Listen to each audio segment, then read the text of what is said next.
Hello everyone, let me introduce myself. My name is Ryan Sarif Marafif. Today I will talk about the macroeconomics in Indonesian telecommunication sector.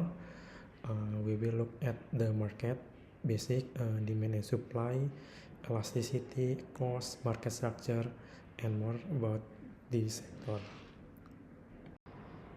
For the sector overview of the telecommunication sector in Indonesia, in the current landscape, the Indonesia cellular market has consolidated into a tripoli dominated by three major entities like Telkomsel, Indosat Ooredoo, XL Smart Telecom, post-merger with XL Axiata and Smartfren. And this is the market share of the big player from the telecommunication sector in Indonesia. Telkomsel have 45 until 50% of market sales with the approximately 150 million subscriber. Indosat is 26% market share and XL Smart is 26%. The fun fact is there are more active SIM card than people, about 110% more than SIM than people. Next is market and demand supply. What makes people buy data? It mostly comes down to their income and their needs for social media and streaming. When the government give a cash aid, people buy more data. On the supply side, company want to upgrade to 5G, but they are slowed down by massive cost and heavy government tax. This is the graph about the number of internet users in Indonesia from 2017 to 2022 with forecast until 2026.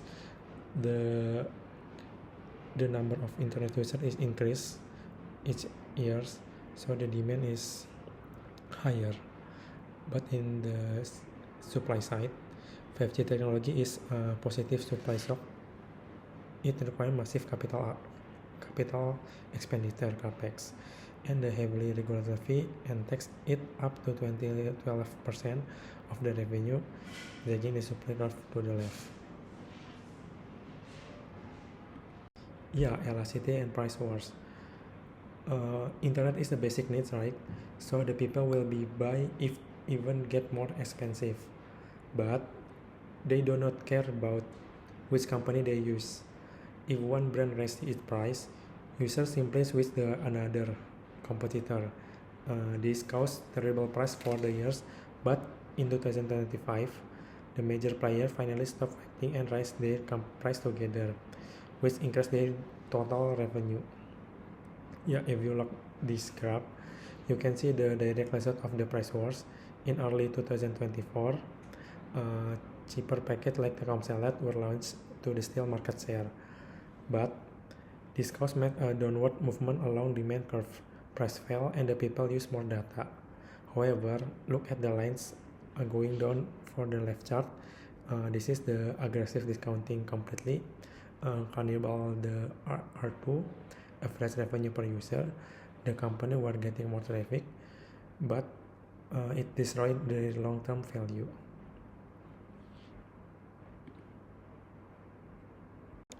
Next is cost and profit strategy from behavior of the industry telecom in Indonesia.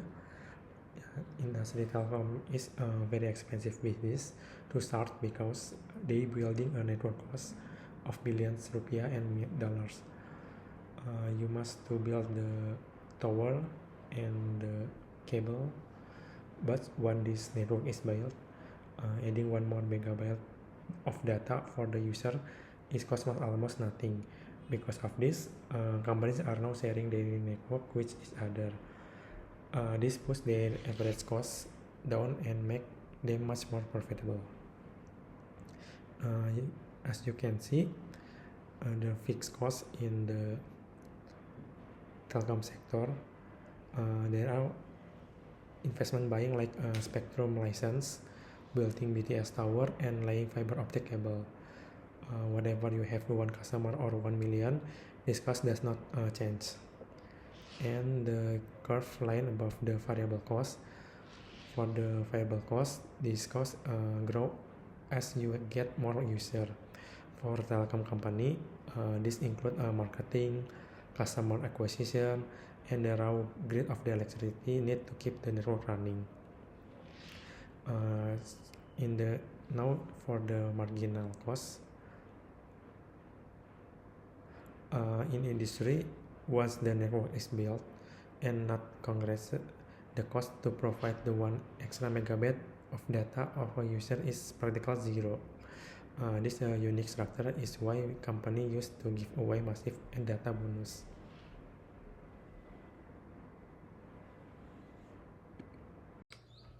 Okay, this is the Indonesia telecommunication industry.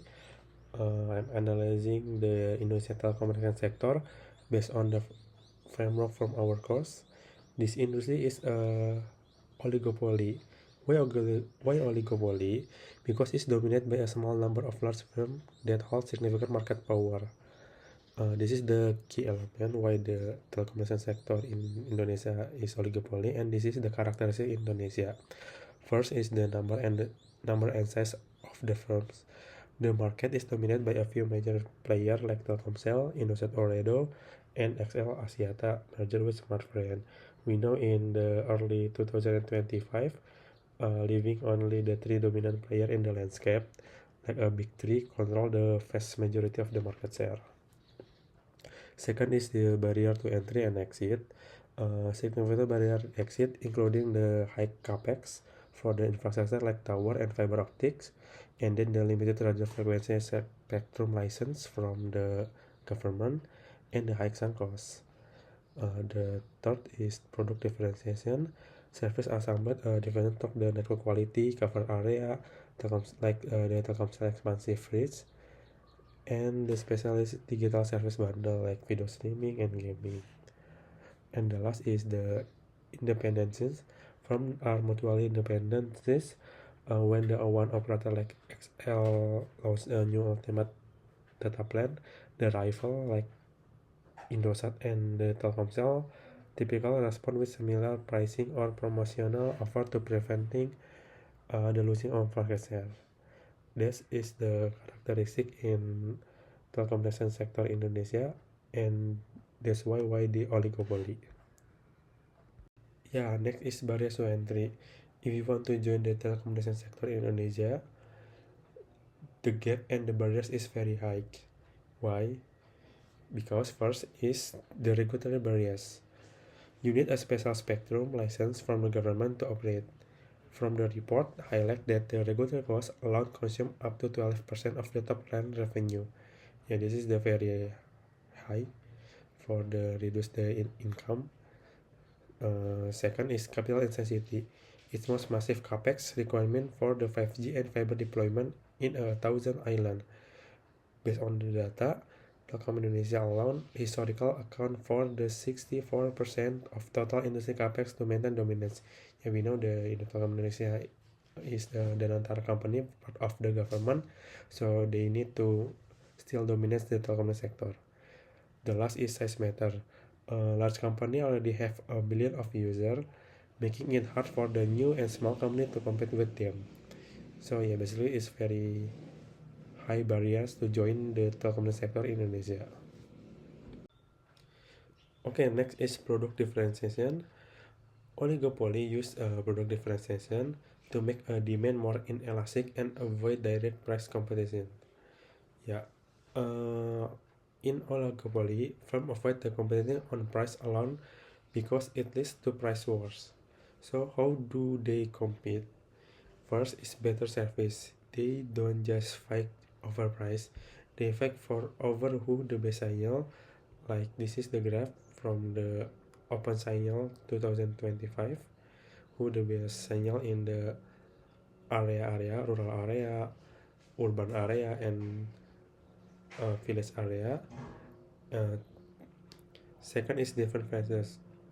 Telkomsel has the best signal in rural area, while Indosat use EI to give personal list to user. Yeah, this is the campaign and the advertising from the Indosat from EI Evolution 5G, and this is from the XL for the loyalty points for the customer to make sure the customer stay with their brand even if the competitor is slightly cheaper. Okay, next is the pricing behavior. Yeah, this is the king agreement curve from the textbooks. They said is if one the operator raise the price, others don't follow elastic demand. But if one lowers the price, other match it immediately because they want they don't want to lose the market share. Yeah, this is the example from the data. We know that in late 2024, the Telkomsel launched Telkomsel Lite.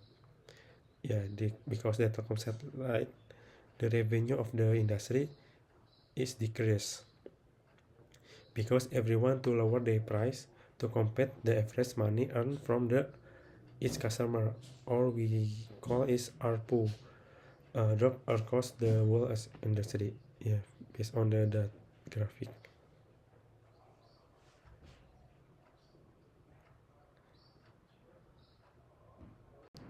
Yeah, this is the end of this presentation. To the summary, the Indonesian telecom sector is a perfect real-world example for an oligopoly. This day of the cheap data and the slight price war are over. And today we are looking at a major market control by the three giants who know how to protect their profit and more sustainable revenue. So that's all for me. Thank you for your listening.